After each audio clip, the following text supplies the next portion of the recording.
And welcome into a bonus edition of Hockey Inside Out.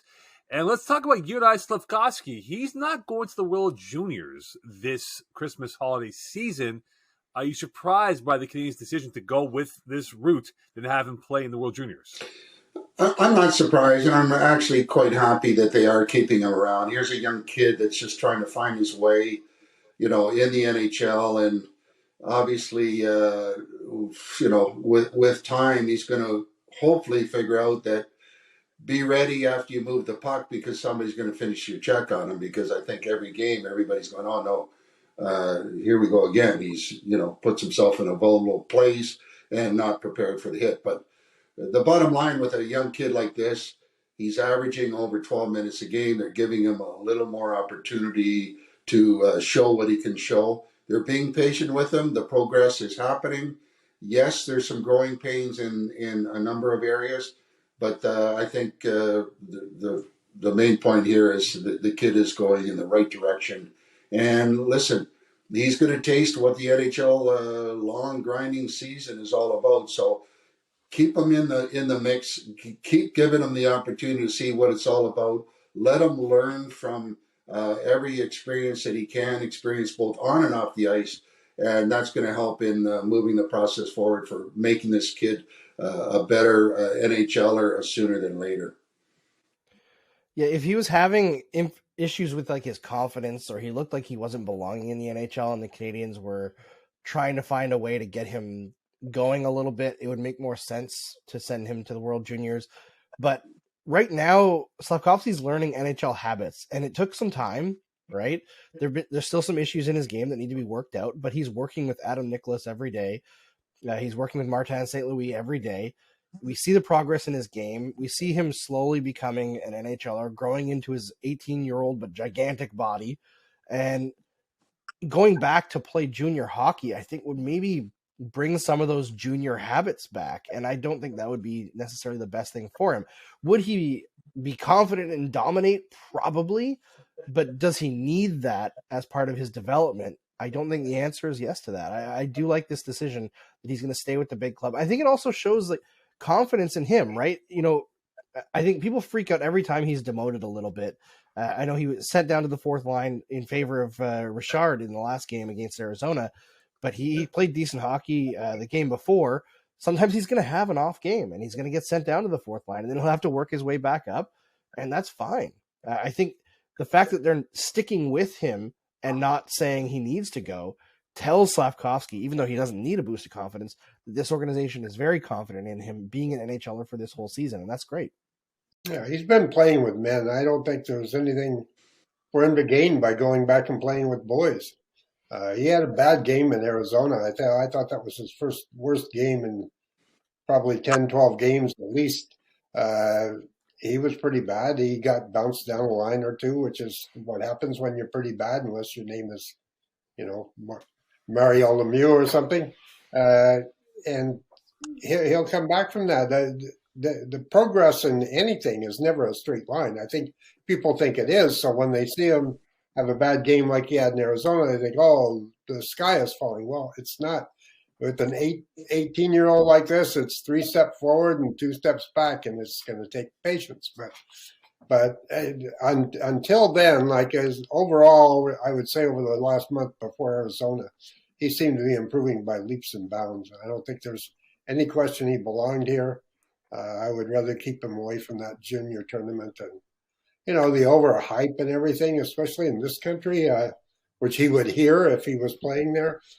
He doesn't need that. It's, let him stay where he is and keep developing the way he is. And I think everyone wants to see ahead, consistent progress, right? But that's not how development works. There's peaks and valleys, ups and downs.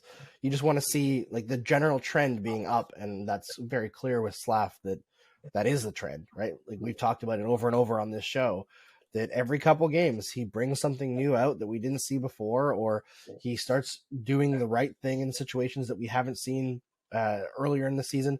There was a game recently where he had the puck in the defensive zone, and the patience that he showed just along the wall near the corner to not be pressured by opposing players who were trying to apply pressure and make the right play up the wall to a teammate. it was just like, wow, he gets it. Like something clicks in his brain, and there he's got it. He's got the muscle memory now. He knows what to do in this situation instead of trying to like force a pass through the middle that could create a terrible turnover. He does the right thing, and those kinds of habits are exactly what we want to see from this young player. I was going to make the point, guys.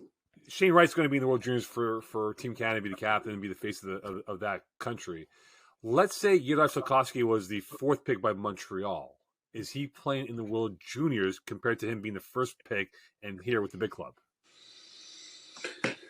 For me, it's all about each and every one of these young kids that get drafted have to be handled differently, depending on personality, depending on a lot of things as far as maturity and how they handle themselves. And I don't think each and every one of those guys is obviously the same type of player and project, if you will, to get them to understand what they need to do to play in the NHL. So Slafkovsky is unique from the standpoint that he's the kind of guy that they read as somebody that they could really work with, obviously, and they're doing that to the point where he's progressing in a good way. It's a little bit of a crapshoot as far as when you get these kids in at such a young age on how to handle them, but I think management has done a pretty good job, and they got their finger on the pulse on what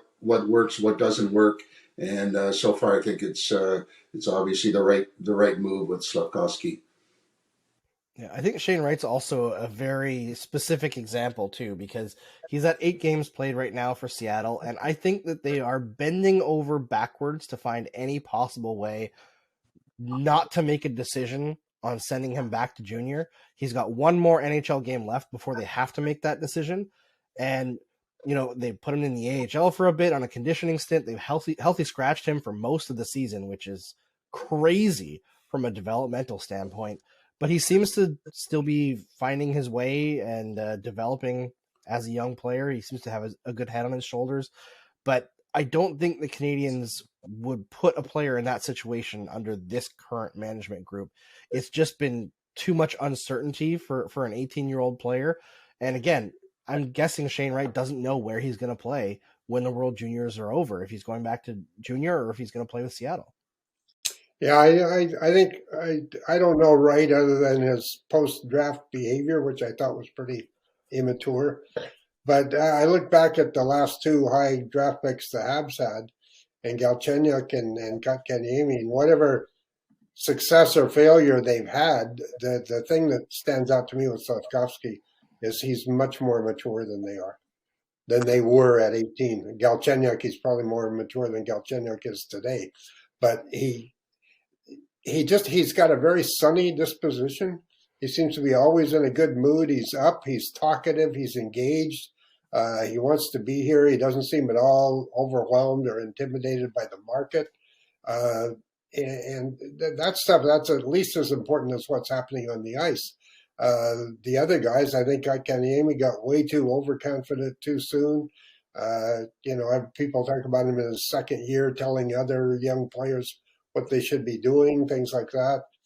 It didn't seem all that coachable. Galchenyuk, who knows what planet he was on. The one thing I remember seeing all the time is post-game, you would always see him engaged in this nose-to-nose chat with his father outside the room, which, who's the coach here? I'm sure that whatever they were telling him during the game, his father was telling him the opposite. Slafkovsky doesn't have that obstacle, and the organization wouldn't tolerate it if he did. And so I think mentally, as much as anything, he fits in very well. He's a likable kid. You can't help but pull for him. He's just so sunny. Well, for the Montreal Canadiens, the last first overall pick to play in the World Junior Tournament that we try to quickly look at here was Neil Yakupov of the Edmonton Oilers. And we all know how his career went after that with the Oilers in the NHL. That'll do it for this bonus episode here of Hockey Inside Out. Don't forget to like and subscribe on our YouTube page for Hockey Inside Out and sign up for the newsletter at MontrealGazette.com/newsletters. And for full content for episodes and bonus content, head on by Hockey Inside Out and submit your questions and comments. We look forward to conversing about that on a future date. And this will be it for this bonus episode. We'll be back on January 12th for more bonus content here on Hockey Inside Out. On behalf of Jack, Andrew, and Rick, wish you a happy holidays and a happy new year. We'll see you in 2023. Bye for now.